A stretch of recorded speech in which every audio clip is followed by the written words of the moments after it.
Welcome to the Let There Be Art podcast. I'm your host, Devin Michael, and I'm here with my amazing co-host and beautiful wife, Jade Nova, who's an amazing singer, songwriter, actress, all the things, comedian. You can catch her on Miss Governor on Netflix, out right now, all of season 1, all 16 episodes, so make sure you go check that out. And I'm a music producer, many other things, entrepreneur, love wellness, and we're here to basically help you guys find a more holistic approach to your careers, to your personal lives, to your relationships. And today we're getting into a throwback episode with one of our good friends, Jared Brady, who we've actually toured with before, collabed with before, and just a really great guy who we've known for years, him and his wife, Shan Boudrum. And yeah, so I'm really excited for you guys to hear this conversation and just with Jared, who's a super multi-hyphenate creator who does everything from rap and sing and film and just has a really great eye and perspective on life, and just literally one of my favorite creatives in the industry. So definitely dig into this. A lot of gems, a lot of knowledge, and enjoy the podcast. And I want to say it's a throwback in that it is an older episode, but it has never been released before. So these are unreleased episodes from the vault that you guys definitely need to listen to. So you haven't heard it before. Yes. We call these Independ-Vents because that's really what we were at that space, just kind of giving independent artists an opportunity to just talk and vent and just explore their journeys and how they got there and just create community. So we're throwing it back to our unreleased episode with Jared Brady. Check it out, y'all.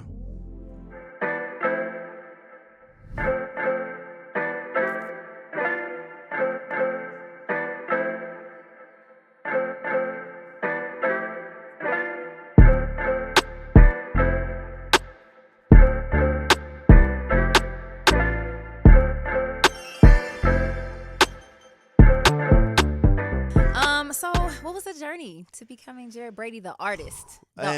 It's been long. You know, it's really strange being in this building right here because this was the first studio that I came in and recorded in when I first did music. Wait, Yanni? Yeah.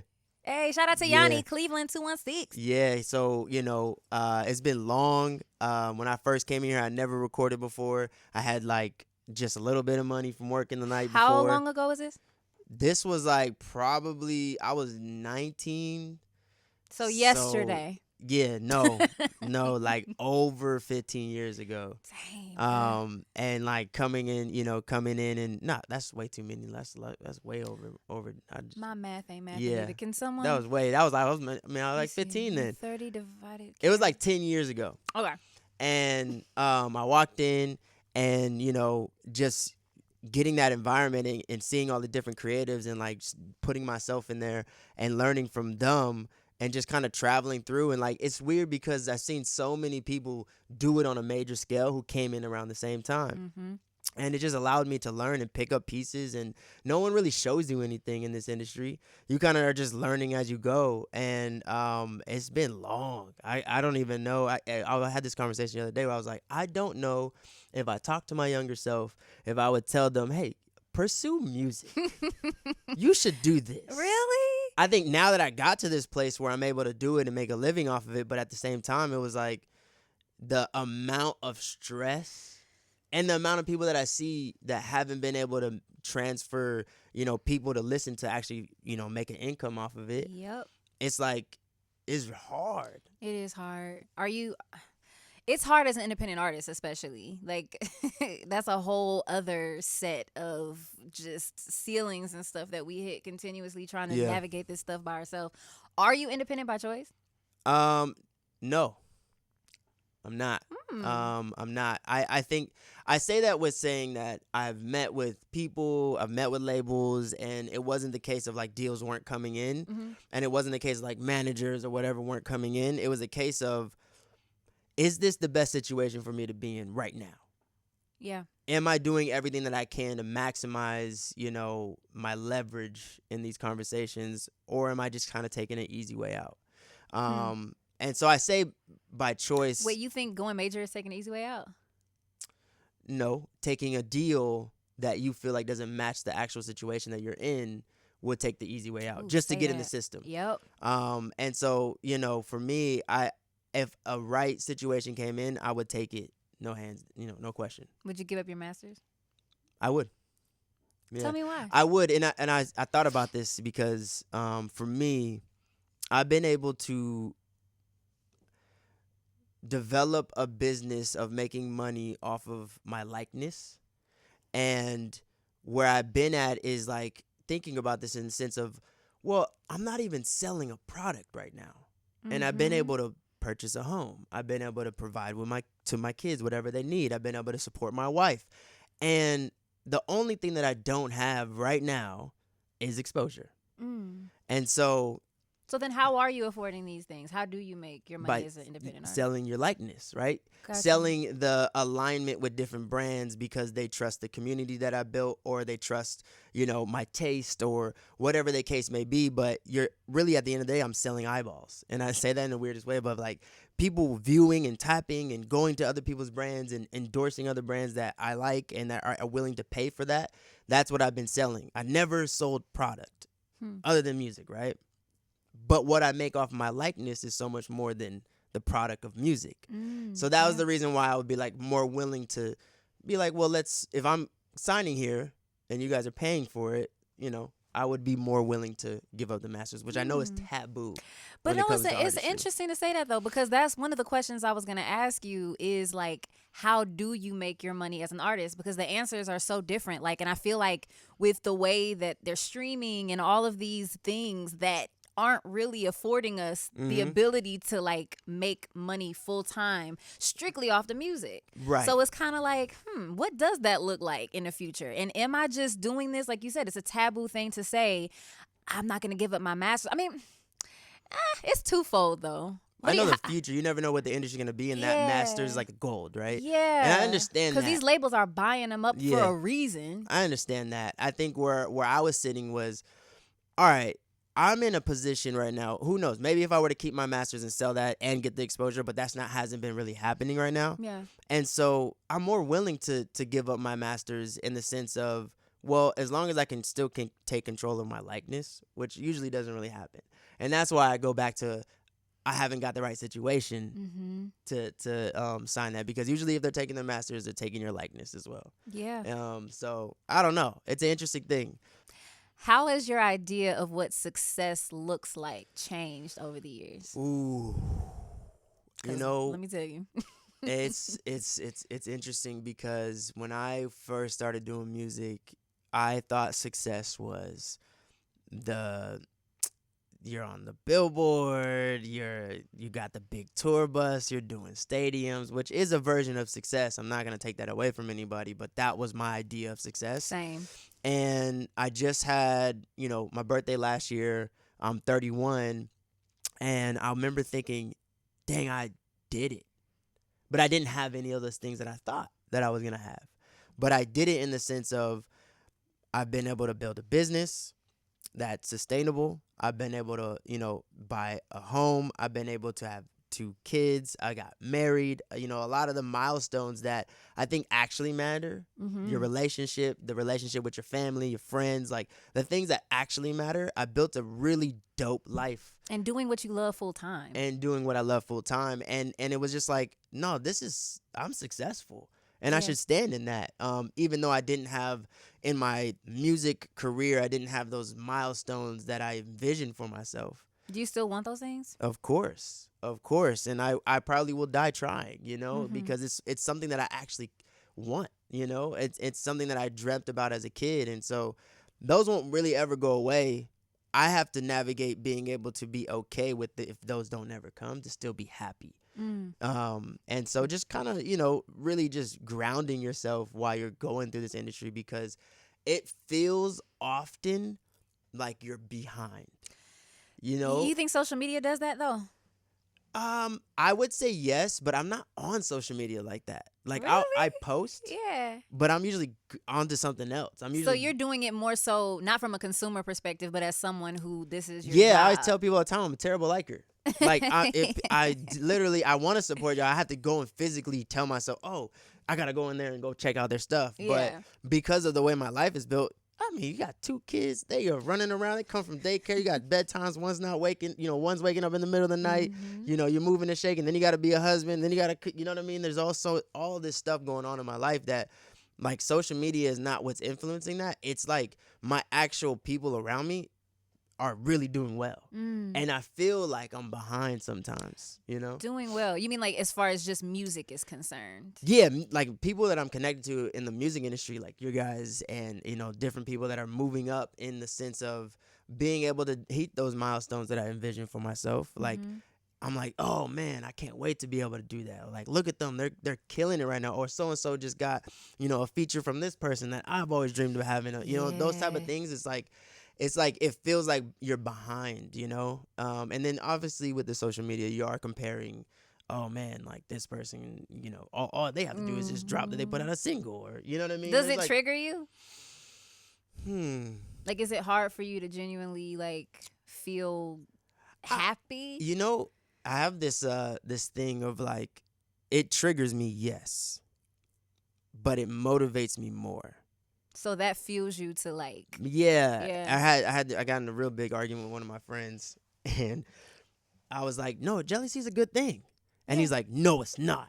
It's never a good thing. I'm like, no, jealousy is good, because then it makes you, work a little bit harder. It makes you kind of be like, dang, like, look at what this person has, and I think that I can do that too. Let me go and put the work in like they did. But I think that's what makes you different, though, because sometimes jealousy can be debilitating, and then it makes people like talk themselves out of stuff and just be more focused on complaining than like actually, because you're transmuting is what you're doing. Yeah. You're taking that negative thing and you're like, cool, I'm going to use this emotion to actually be productive and push myself further. But a lot of people get stuck there. Yeah, and maybe it's like because I have two sides of my brain, right? Like I have the creative side, and then I also have the business side. And so like the business that I built is completely separate than music. Yeah. It's all on content. It's all on visual. It's all on editing. It's all on social media. It's all just basically packaging content for bite-sized pieces. And so with that, I'll see somebody, the way they do their content, and I'll see, dang, like they're killing. Look at that lighting. Let me go research some lighting. Oh, like, dang, look at that camera. Like, what? And I'm always problem solving how to level up the content that I create. And for me, when I see someone who does it really well, I'm like, I need to get on YouTube University right now and figure out how they did that edit, because that was sick. So we were kind of talking about like our idea of success changing just as we're, navigating our journeys. What is your family's perception of your success and what you do? So it's very proud. They, I've been able to get to a tax bracket that nobody in my family has been able to get to. And I've been able to be in positions where I've been able to hire family. I've been in positions where I've been able to, be the person that people come to when something's going wrong. That could be a gift and a curse. But their vision of me is like, they never saw, they knew I was like talented. They knew that I had potential, but my track record from when I was a kid was like, nah, he's definitely going to be messing up in life and he's going to have a hard life, but this is the way he chose. And so for me to be able to transcend that, like, it's just proud. If anything gets any better in my life, they're just like, well, of course. So they get it. So they get it. But your parents, your family, you come from a creative family, though. So I feel like they kind of get it a little more. Because I know, like, my family's like, what do you do again? Yeah. Like, how are you guys doing that? Yeah. Yes. Yeah. It's because it's a whole different world. And, like, even not looking at things through the lens of like, okay, these are markers for success. Like, I've never won a Grammy. I've never performed at the Super Bowl. Like, I haven't done these things that in their mind. So when I do something under other people, like when I sing background for Rihanna, oh my God, it's such a big deal. Yeah. Or when I'm doing a show that's not mine, but it's a name attached to it that's recognized. And it's like, oh, look at you, you've been successful. Versus like, but I kind of built something, So I think it's beautiful that your family actually recognizes, and it's just dollars and cents. They're like, well, he's doing something. Yeah, and I think it just, it got to a place where they're like, I don't know what you're doing, but Thanksgiving came good. So like it's like things like that where it's like they kind of they had me in high school. My parents had me in high school, so they were kids raising a kid, and so for them they're just proud. Yeah.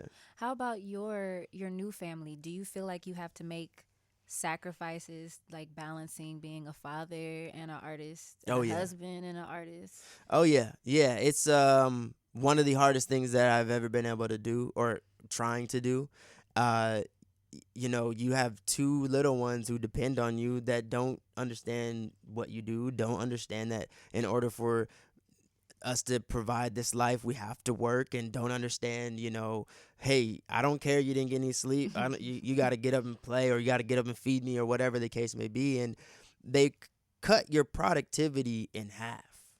Probably more than half. Dang, I'm going to say maybe more than Yeah, half. maybe more than half. And we did it almost back to back. And so we haven't been able to work at full capacity in like 2-3 years now.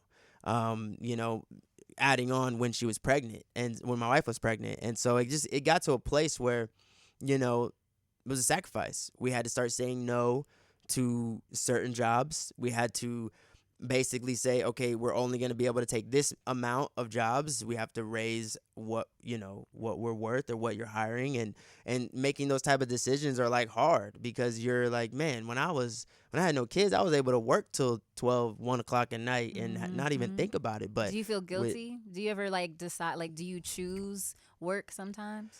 Well, I guess kind of with the tour too. I mean, that's a whole other situation. You definitely do feel guilty. And that's why it's like really hard to get a hold of me, and why it's really hard to, you know, because when I'm not in work mode, I'm in family mode. And I'm very intentional. Like, we work from 9 to 5. Once 5 hits, I'm not working anymore. Oh, y'all are structured like that. Yeah, that's like, beautiful. Because they get home from daycare, and now we have from, you know, 5:30, 6 o'clock when they get back to 8 o'clock, 8:30, they're going to bed. So I have this little window where I have to focus on being present as a father, because these are very important moments in their life.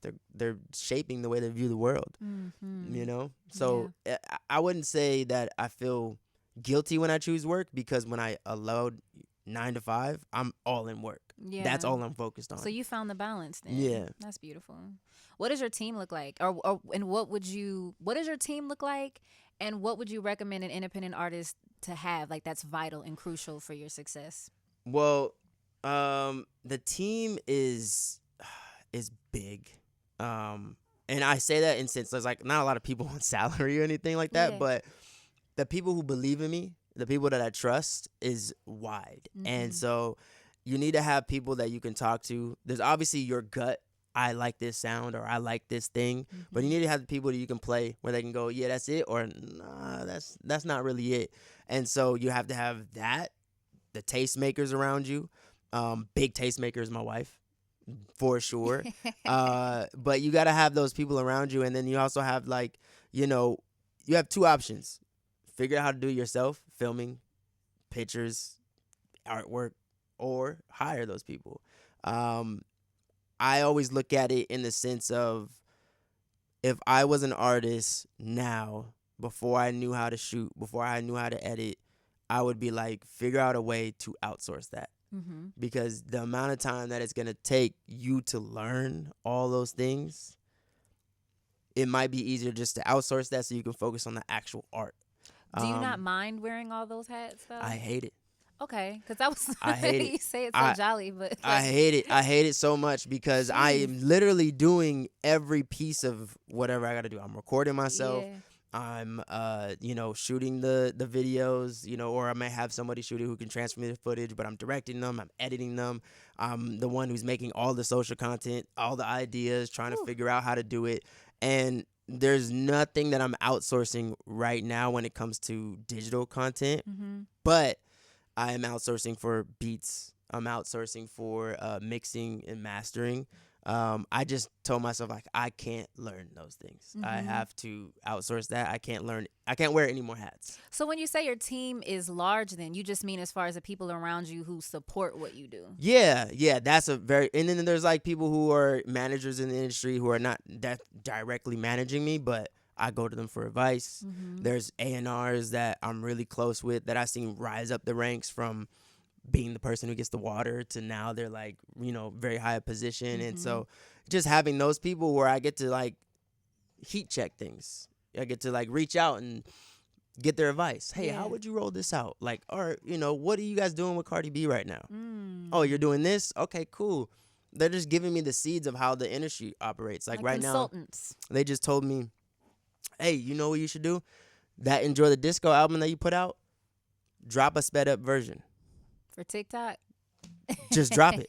Just drop Yeah. it. It just has to live there, and people are gonna find it. People are gonna, use it. And sometimes these kids are now listening to the music all sped up right now. Yeah. So all those R&B records that you have, all those disco records that you had, all those things that were going like, a little bit slower BPM, speed it up and just see what happens. Yeah. So just getting little tips from people that you've been coming up with who are doing it on a really big scale. Mm-hmm. Well, what do you think you're missing then from your team to allow you the space to get to the level that you desire? I think that the piece that I am missing right now is the rollout part of it.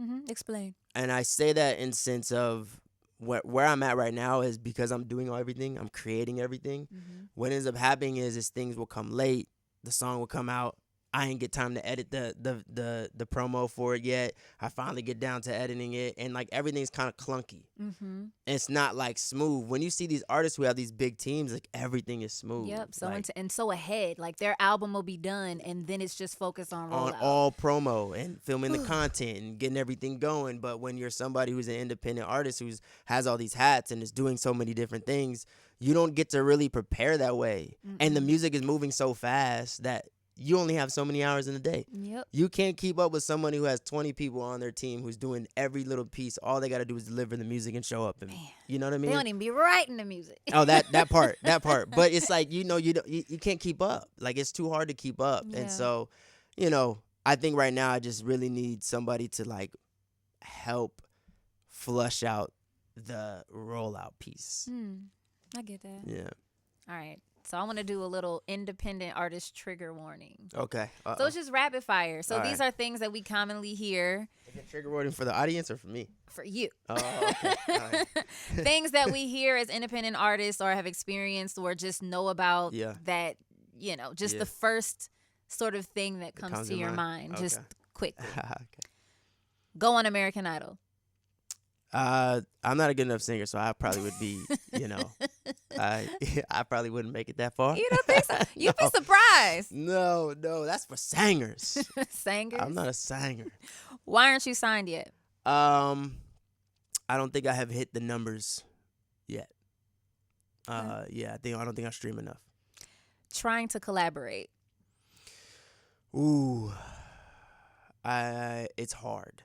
Mm-hmm. I would love to have more detail about this because it gives me anxiety. Yeah, it's hard only because, for someone, I feel bad because I'm one of the artists that's hard to work with because it's so hard for me to get time to record that like when I go to record, I'm like, do I want to record on someone else's song or do I want to make mine?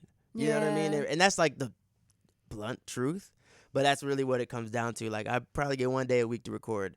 Sometimes I'm not that excited to work on someone else's track.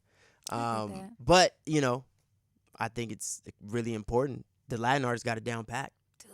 They be having 20 people on their records. Dude. And so we got to figure it out. We do have to figure it out. And it's interesting you did it from the perspective of not having the capacity to collaborate. Because for me, it triggers me when I want to reach out to people to collaborate and then they ghost me. But hearing your perspective actually made me feel more at ease about just kind of empathizing with the fact that, we are kind of balancing a lot.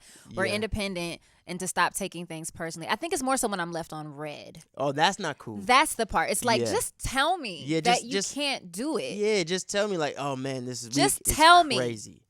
Oh. Okay, there's no budget, but it'll be a good look. No. We're not doing that no more. The only way that I'll do that is if it's up. Mm-hmm. And I say that by like, if somebody, is like Justin Bieber or somebody was like, hey, I want to do a record with you. You're not going to get any of the royalties, but you could be on the record. I might be like, all right, let's do it. Bro, that happened to me. That happened to me in 2018. You said no?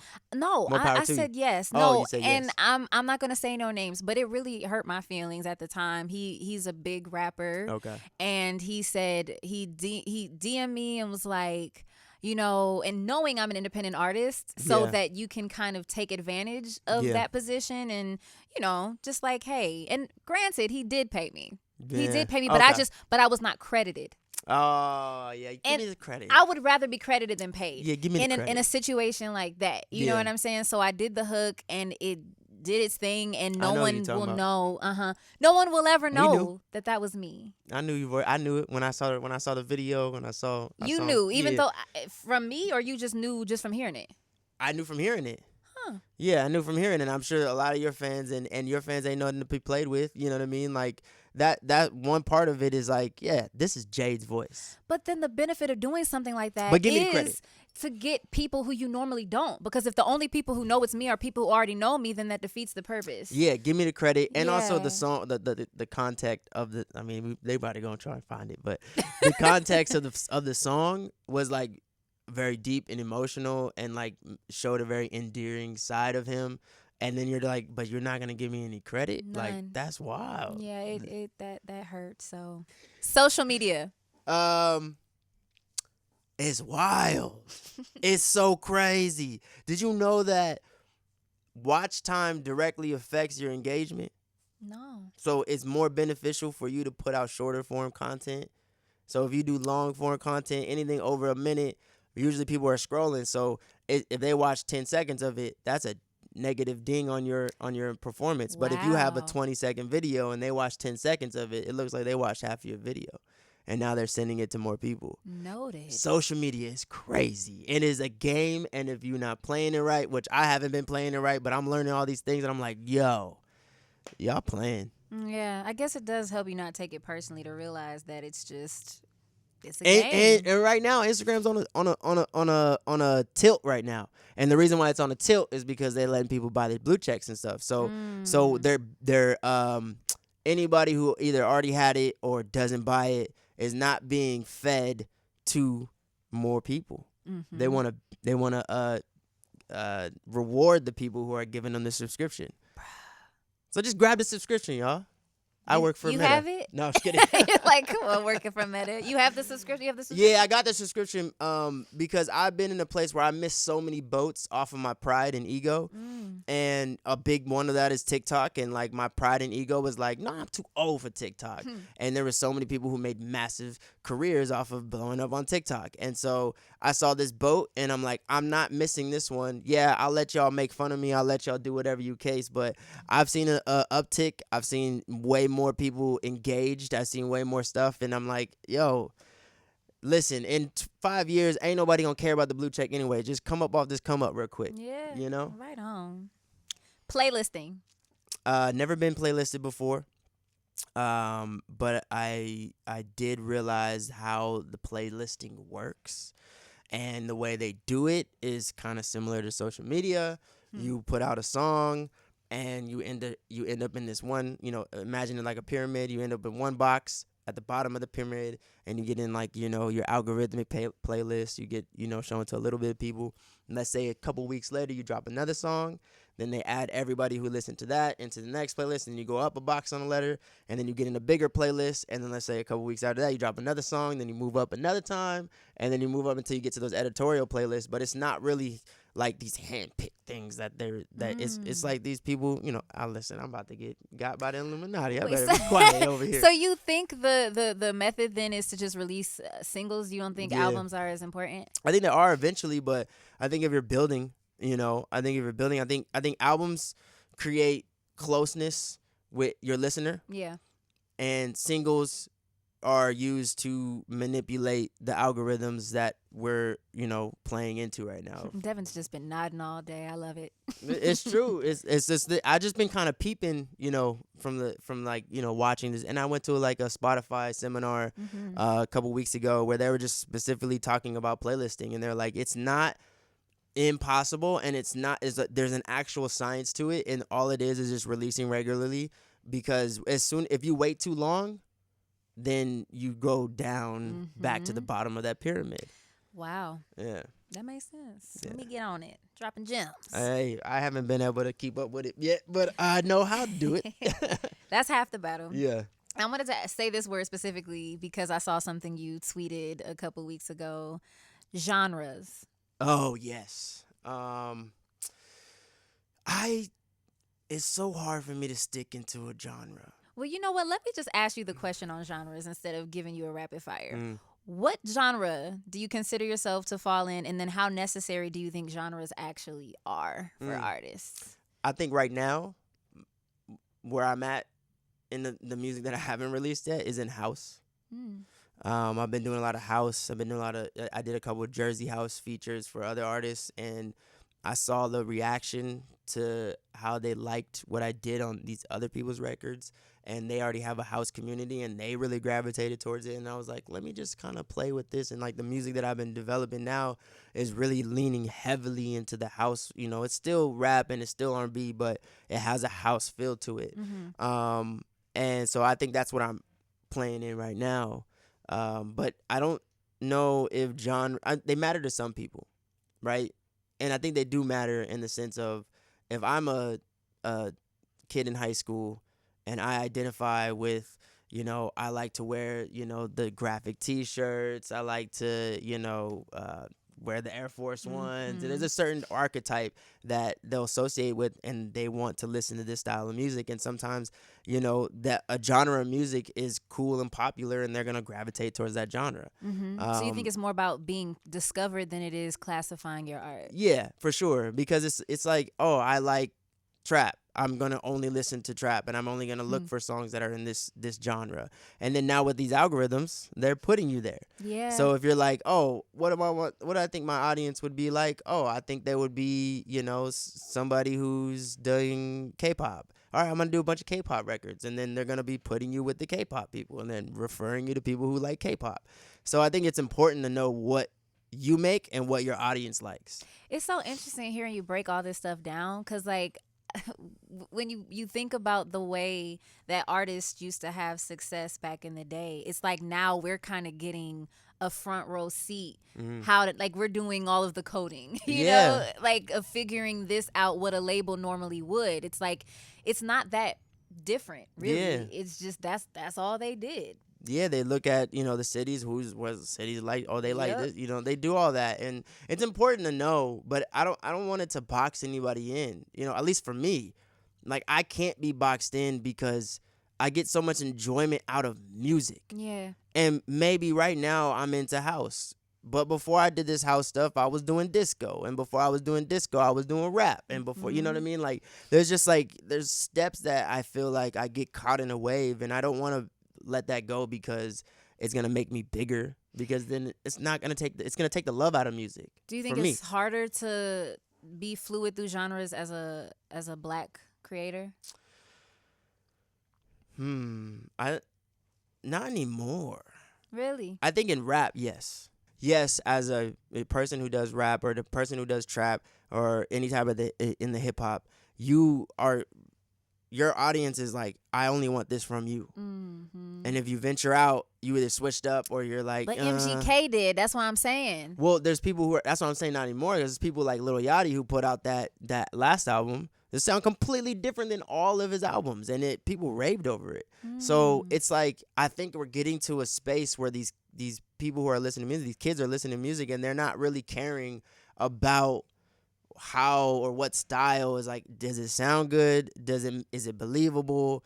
And do I actually want to play it, you know? Do you think they're more into the artist than the music? Yeah, I mean, social media forced that, right? Yeah. Like I will, you know, I had this like thought, like the community that I built, I've been trying to really force that music is important to me, because I don't think that they knew that before. Like, they're like, I like you, and I like everything that you're doing outside of music, and because I like you, I will stream your music. But it wasn't like the other way around, where it was like, I heard your song, now I want to know more about you. Yeah. Where it was the opposite, because I think, to be fair to them, when they got introduced to me, none of them weren't introduced to me through music. They were introduced to me through my online persona or YouTube or whatever the case may be. So I understand it from that vantage of like, I don't know how serious music is even to you. because you don't really post that much. You don't put out that much music. And so, but now I've been like switching that up and being like, no, music is something that I've always wanted to do. Yeah. And if you look through my entire, online footprint, you will see that I was involved in music every step of the way. Yeah. But just kind of trying to change that narrative is tough. Mm-hmm. Have you hit any milestones as an independent artist that made you feel seen? Well, when we did that tour, Hey, for shout out to the sure, Moon and Pisces for tour. sure, that was like really an incredible moment, because a lot of those places I'd never been, and getting to some of the venues and seeing people wearing the T-shirt and like some people singing along, and like seeing like the online videos after and people posting it, and like being able to like go to some of these places that I've never been and be like, oh, they know some of my stuff. They know who I am. Like, this is crazy. And that was like a moment for me, because up until that point, they're all numbers. Yeah. They're not people. Yep. Right? And so when you got to really get up and personal with them and have conversations and take pictures, and they get to like tell you what your music did for them or whatever the case may be, and it's just like kind of like inspiring and just surreal. So that was a huge milestone for me. It's always cool to hear your music in shows. Randomly, I've been getting on like a lot of these like shows lately, and like getting your songs licensed. Yeah, on the show, and like getting them in front spots and being able to like hear it so loud and like hear like the people while it's on the show. It's always been cool, because I used to always think about that when I was another thing that I did besides music was really into film and really into like shows and stuff. So seeing that crossover is really cool, and then like those two milestones were huge for me. Yeah. That's what's up. Let's manifest something real quick. Let's manifest. What are you going to accomplish in the next couple years? What are you going to accomplish as an independent artist? I am going to accomplish being in the conversation. So when you're talking about artists, my name must get brought up. I am going to manifest that I have a record that is something you can't escape, where you hear it driving down the street, you hear it in the barbershop, you hear it in the stores, and it's just working. I'm going to manifest that I am able to hire the necessary team so that I can focus on the art. Mm-hmm. That's what we're doing in the next few years. I want all that too.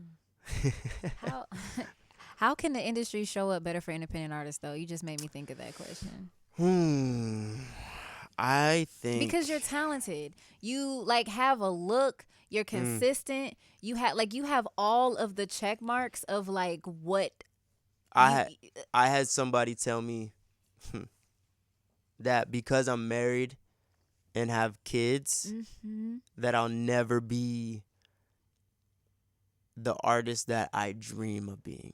Isn't that crazy? You know what's so interesting? I only was going to ask the one woman that I had on here. Yeah. Because she's married. She's actually married to D Smoke. She's an artist as well. And so I was going to ask her, like, how is it navigating as a married woman? Because, once I've been with Devin this whole time, so producers will DM me like, hey, I got a track for you. And then I'm like, okay, cool. CCing my partner / and they're like, ghost. Yeah. And I never even considered that as a man, like that ability for women to be able to see themselves with you or to see you outside of who you are outside of your brand. Like, in what ways has that showed up, or if you feel like you agree I with don't that? agree with it. I don't agree with it. I think we're in a different age. Like, yes, maybe 10, 15 years ago, if you're, married, like, you're not going to be able to amass, a big following. But at the end of the day, it's like, we're in a different world, man. Like, if the music is good